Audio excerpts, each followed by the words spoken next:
Alright boys, welcome back, and in this video we are going to be talking about our throw-in processes in the 4-3-1 formation. A lot of this will look familiar to you guys, and those of you who've been on my team before, we do have certain processes that we like to implement when we are playing games. This is for a couple reasons. Number one, we always want to have a plan, and number two, we want to catch the team off guard. And number three, obviously, we want to put ourselves in a position to score. So when we talk about the formations or the processes for throw-ins, it's very important that we do this quickly. Speed is going to be of the essence here. So let's jump right into it and let's talk about our throw-in processes on the new 4-3-1 formation that we are going to be working on this year. Here we go.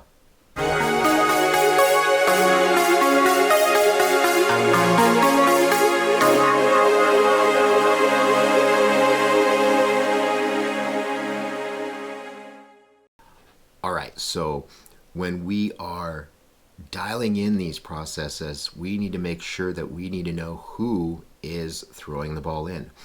In this 4-3-1 formation, every single throw in will be accomplished by the wingbacks. So if you get that ball, make sure that and you're not a wing back, make sure that you get it to the wing back and then set yourself up in position. This is going to be a setup. This is so that everything is consistent. It used to be in the 3-2-3 that we had a defender do it on the defensive side and a midfielder on the right side. No longer the case. The wing backs will always take those throw-ins. So as we look at our setup here on the board, we can see number one, wingback has the ball here, and look at this formation here. We have a diamond, right? This is going to be a passing diamond. We also have a triangle here, passing triangle. We want to kind of get ourselves set up in this position at all times. We used to have these guys shoulder to shoulder and then make a run, but what I want to do is I want to spread out this defense a little bit, the opposing team's defense, and I want to put us in this position so that we can move in, move down, move in, okay, move up, just as we're getting ready to throw that ball in. So that is the formation. And now when we look at throw-in scenario number one, we are always going to try to get this ball to the striker. Ideally, the striker is going to try to move in front of this defender and make that happen. So as we can put this in motion here, we can see that the wingback is going to dish the ball down the line to the striker. Striker is going to pick up the ball and center the ball.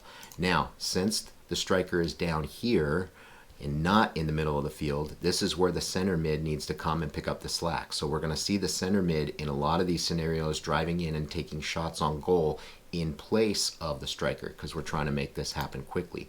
So he's going to take that in this scenario, pass it off to the left mid in for a score. So always, number one, we're going to try and get this ball to the striker. Striker's going to drive it into the middle, and then hopefully we can draw that goalie out and make a score here. Now, if the striker is not available and the striker is being covered, this is where we're going to want to throw some options here. Okay, option number two, you can see here that we're going to throw this ball in to the right mid, who's going to get it right back to the wing back. Striker, bounce it back to the right mid and up the field. Okay, and as we slow this down and go back, you can see a couple things that I want to point out. First of all, getting the ball back to the person that threw it in is crucial. Why? Because they're not covered. 90% of the time, they're not being covered because they just threw the ball in. So right here, this player is wide open. They just need to take a step in, okay, receive the ball back, okay, and then we're going to go down the line with this one. Now, we saw a lot of this 1-2-3 passing with other teams that did it very successfully last season, and we're going to try to emulate this. So we're going to pass it back into the right mid and up the line to the center mid, cross the midfielder, and drive in to score. Okay, so that is scenario number two. Now let's talk about throw in number three. Throw in number three, we are going to go into the right mid and back to the wing back. But this time we're going to dish it back to the wing back, and the wing back's going to take this space and decide what to do with it. You could do all sorts of things with this ball here, but what we're going to want to try to do is obviously move the ball up the line into this gap right here and feed it to one of these players, which is he's going to take a little bit of space, drive it up the middle to the center mid, and hopefully we can sneak this ball in and get it around the goalie for a score. Okay. Now, throw in number 4.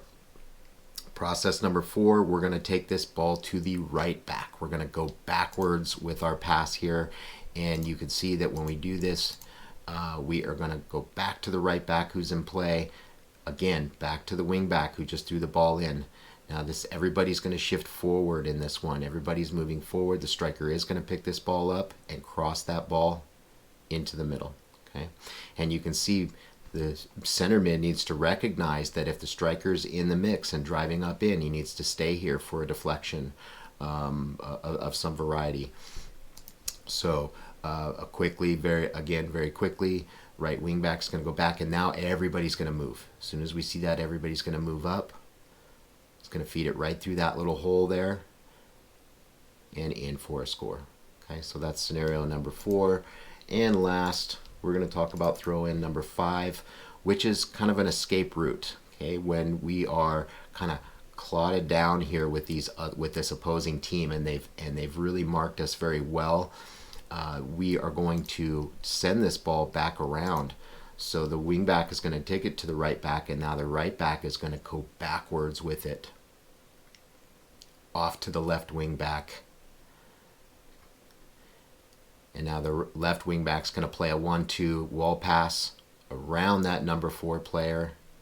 We've switched the field successfully. We're going to drop this into the middle and hopefully make a score. Okay, so that's scenario number 5. Throw in scenario number 5 is kind of a playback, and we're trying to cross the field. Everybody's going to be on the move here. You'll see that everybody will switch the field.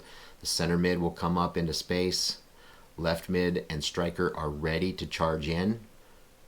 Boom, we're going to charge in. We're going to take that shot on goal. Okay, so that's just a handful of different throw-in scenarios that we're going to be working on this year during practice and hopefully execute during game time. And this series of videos that I put together is an introduction for us into this 4-3-1 formation. So I don't expect you guys to memorize all of these plays. It would be great. Okay, in a perfect world, if we had it memorized, we would know exactly what to do, but I'm not expecting that. I'm expecting us to work on this during practice, and hopefully some of this stuff will start to make sense. We can execute during game time and have a really successful year. So thank you guys for watching. Subscribe to the channel here, and you'll be notified, and hit the notification bell. You'll be notified about any future videos that I post. A lot of it's going to be here on the board where we're talking about different plays, different scenarios that we've run into. But I thank you guys for watching, and we'll see you guys on the next video.